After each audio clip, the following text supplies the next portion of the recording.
So greetings my friends, and welcome to a bit of an off-the-cuff video where I'm just going to be talking about taking my current Liberator Assault Group list and changing it into a new 2,000 point list that I'm going to be trying over the next 6 to 8 weeks to try and get back to a point where I feel like I have a GT winning list.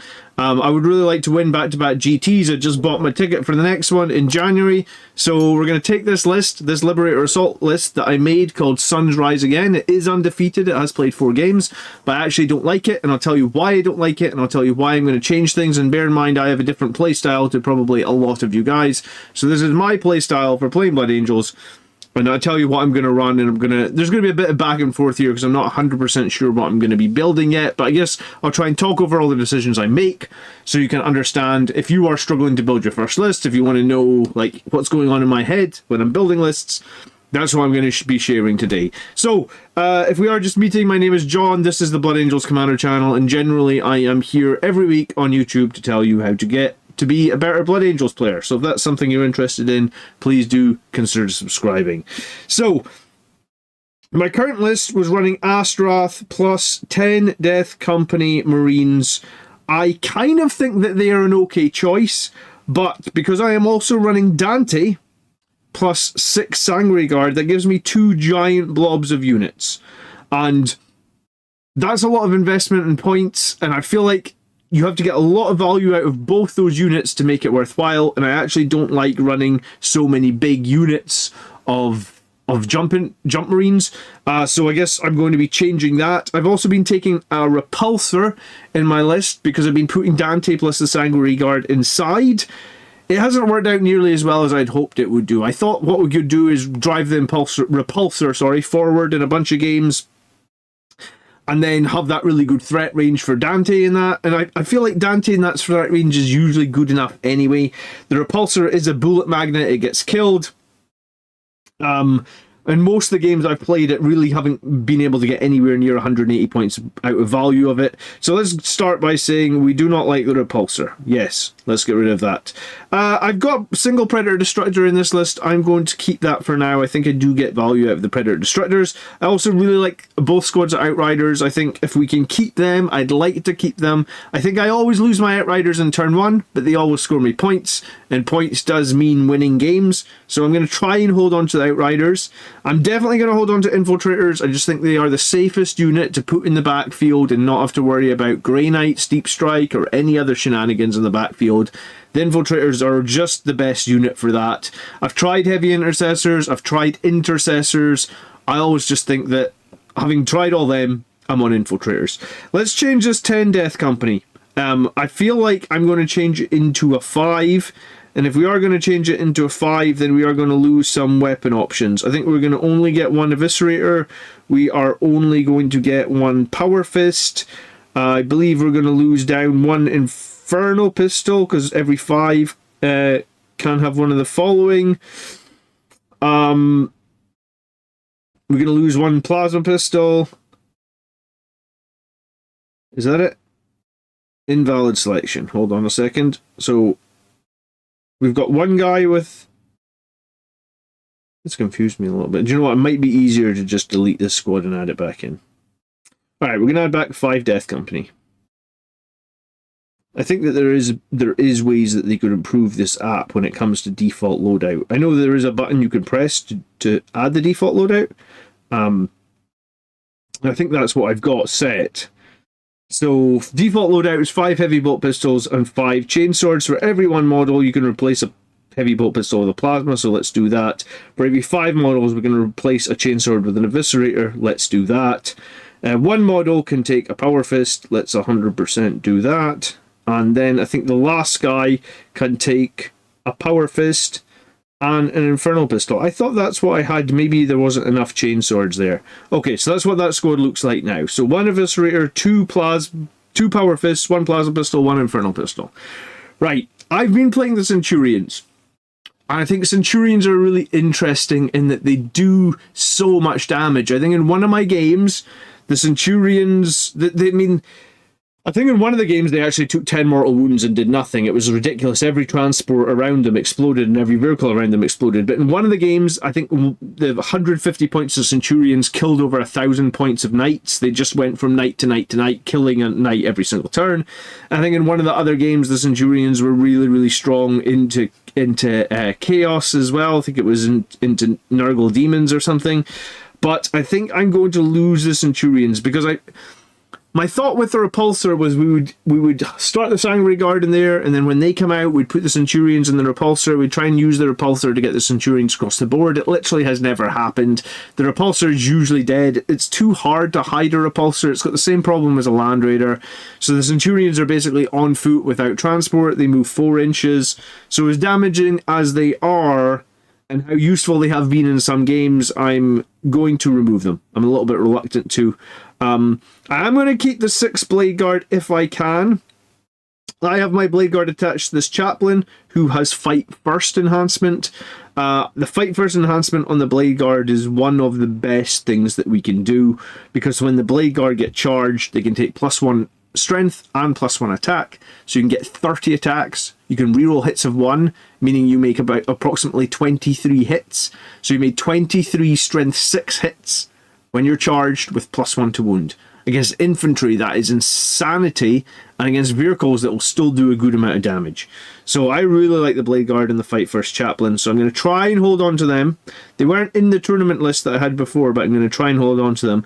I'm going to remove Astaroth. As much as I like his devastating wounds on the charge, I do think he is good in that sense, but I'm going to remove him. We're going to keep the Impulsor if we can for the Blade Guard. We're going to keep 2 units of Jump Pack Intercessors if we can. Things I would like to add if possible are Scouts, because Scouts are very good for secondaries. Second Impulsor wouldn't be the worst idea in the world with like your Rage Captain and the Assault Intercessors. That would be a good choice as well. But for now, this 5-man Death Company, in my opinion, need to be led by something. So we are going to lead that 5-man Death Company with a Jump Pack Chaplain, or a Chaplain with a Jump Pack, whatever he is called these days. Chaplain with a Jump Pack, and we'll just run him naked, or I sometimes say naked, just means like no enhancements, no war gear. But I mean, he is naked, but we should change something actually. Let's change his bolt pistol for a power fist. I just think that gives him like a lot more versatility, right? Because like the Chaplain's Crozius isn't that great. Only AP 1. So you could sacrifice basically 1 attack with a power fist to get 2 more strength and 1 more AP. I think that is meaningful. It means if you are fighting vehicles or something, you can hit strength 10 -2 and you get 5 attacks on the charge. I think strength 10 -2, 5 attacks is probably better into like nasty enemies or enemies with good saves than like strength 8 AP 1, right? So I think the -2 is meaningful. I think the additional strength is meaningful. So we're taking the 10 Death Company to 5. We've got rid of the Repulsor. We've got rid of the Centurions. So I am going... The only fire support that we have in this list at the moment is the Predator Destructor. I did a video last week talking about the Ballistus Dreadnoughts and how much I like Ballistus Dreadnoughts. In fact, I've been painting a Ballistus... Well, I haven't been painting. I've been spraying a Ballistus Dreadnought, and I got little bits off my Ball Predator to like stick onto the side of him so that we've got like little Ball Predator things. You can't see that because of the damn lighting, but finally found a use for those Ball Predator parts. So I'm going to put 2 Ballistus Dreadnoughts into this army. So, I think the reason behind taking 2 is because that gives me 4 las cannons and 4 strength 10 crack missiles. Yeah, strength 10 crack missiles. At 40 inches. The Ballistus has a very, very good survivability profile. 2 up, save, toughness 10. He went down to 130 points, which I think I really like. And he actually is okay in melee for Blood Angels because you would get 6 attacks at strength 9. That's not horrible. And Tank Shock with toughness 10 means 10 dice for Tank Shock. And also, each time this model makes ranged attacks against targets that are not below half strength, you can reroll hits. So when at this, at the start of the game when you're trying to pop open rhinos and transports like that, you're probably going to get a good chance to reroll some hits, assuming that you use the ballistus to fire first. I feel like there's no reason you really wouldn't want to do that. So I'm going to try double ballistus. Maybe starting to paint ballistus dreadnoughts. You'll probably see me painting them on stream in the next week or so. So I've got one half painted. I'm going to start on this one that I decided I'm going to paint one black because I like to keep my dreadnoughts separate. So yeah, the interesting thing at this point, right, is like I could go Impulsor for 80 because I'm at 1780 points if you see on the left. Impulsor for 80, Captain to lead for 80. A unit of assault intercessors on foot for 75. That would be 80 plus 80 plus 75 is 235. I'm going to do that math in my calculator real quick because I don't trust myself. 80 plus 80 plus 75, yeah, 235. So I would be 15 points down. So there is a way that I could make that work. I could have the second Impulsor. I could have the assault intercessors on foot. I could have that captain. I would either have to drop a unit Outriders, or I could drop a unit of Assault Intercessors with jump packs. Now I would have 10 points left over to give that captain that Rage-Fueled Warrior ability. So I could have my Rage-Fueled Captain with an Impulsor and 5 Assault Intercessors, and to do that I need to drop one of my early game scoring units. That isn't the worst idea in the world, right? Because if you replace, let's say, a unit of Outriders with another Impulsor, the Impulsor can then become the scoring unit, right? Because Outriders are like that cheap body you put on an objective or you do secondaries with. Once the Impulsor's unloaded everybody, it is the same thing, right? Like, it's the cheap unit that you do secondaries with. So I think I like that idea. The other potential idea is we take that second 5-man death company with the jump chaplain. That would be 205, and I would have 10 points left over. So I could give that second jump chaplain, which I will also give a power fist to, because I don't really see much strength in a single bolt pistol. Bolt pistol, power fist. And then I guess if you did take the power fist, you could take the Rage-Fueled Warrior, so you're potentially getting sustained 3 on his 5 attacks with the power fist. It's only once per game, but still not too bad. And then with 135 points left, we take that second death company with jump packs. And I actually don't know which of these two variants in this list, because I think having played quite a lot of 10th edition now, right? And like obviously like 1 second, so I need to remove like 2 bolt pistols, and I remove 3 chain swords, add 1 plasma pistol, add 1 eviscerator, add a power fist, add another power fist, and the infernal pistol, right? So that's that. So basically what our list looks like is we've got 2 jump chaplains, both with power fists. One's got rage. They're both leading 5-man death company units. We've got the chaplain with fight first leading the blade guard, 6 of them inside the impulsor. We've got 2 units of jump intercessors with jump packs. We've got 2 units of those jump chaplains with the death company. We've got infiltrators for the home field objective. We've got 2 units of outriders. This is very much taking behind that rule of 2 list, right? You know, like if you have a lot of 2 units, then you add some sort of reliability into your list. We've got the single predator destructor, which honestly, if you don't have a predator destructor, there could be an argument there for swapping that out for a 3rd ballistus dreadnought. I don't not have a 3rd ballistus dreadnought. And then we've got Dante plus his Sangre Guard. So I think this list is much, much closer to my GT winning list, right? My GT winning list was these 2 chaplains and Dante, the Impulsor, the 2 jump intercessors, a singular ballistus dreadnought, but 2 destructors, the 2 5-man death companies, the infiltrators, the 2 outriders, the Sangre Guard. So the only real difference between this and my tournament winning list was rather than the blade guard and the fight first, I was running the captain with the company heroes and a unit of scouts. So basically I had 1 extra drop in my tournament list, which was the unit of scouts, because the company heroes and the captain are a bit cheaper than the chaplain with the blade guard, and I'm swapping a destructor for a dreadnought.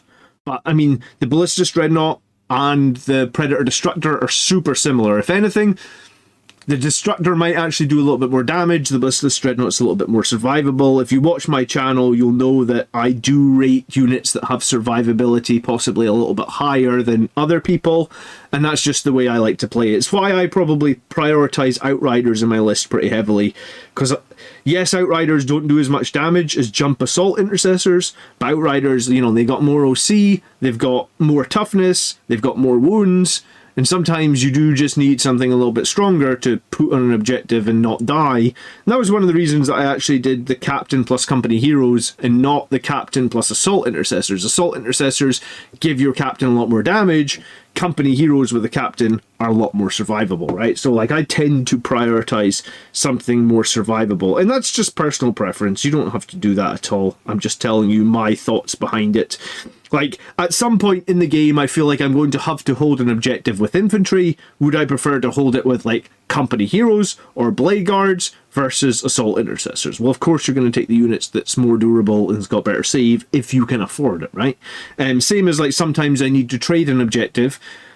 And by all means, I trade objectives all the time with my Assault Intercessors with jump packs, but sometimes I go, like, at the start of the game, when the battlefield is very open, sometimes I might just trade an objective with a unit of Outriders, knowing that the Outrider is probably going to take a lot of damage, but there's a chance they might survive, whereas maybe there's no chance the Assault Intercessors could survive. Outriders didn't get put up 10 points as well, so maybe they're an even more interesting pick now that the Assault Intercessors with jump packs will go up 10 points. So this is going to be the next list that I play on my channel, so this is very similar to what I won the GT with. Like I said, the Ballistus Dreadnought swapped out for a Destructor, the Blade Guard, and the Chaplain with Fight First are swapped out with Company Heroes, a Champion, and Scouts.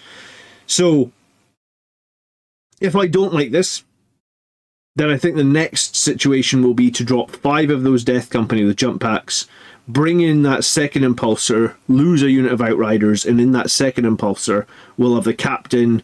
We'll probably give him the Rage Fuel because he can go up to 9 attacks, so there's more chance of getting 6s for the sustained. I guess the not bad thing of having the Chaplain with the Rage Fuel is that Chaplain is allowed to reroll all his hits when he's attached to Death Company. So basically any dice, and he hits on 2s with that Power Fist, so basically any dice that isn't a 6, you would just reroll them all anyway. You just fish for 6s on the one turn you go Rage Fueled. So this is going to be my next list. This goes back to what I know.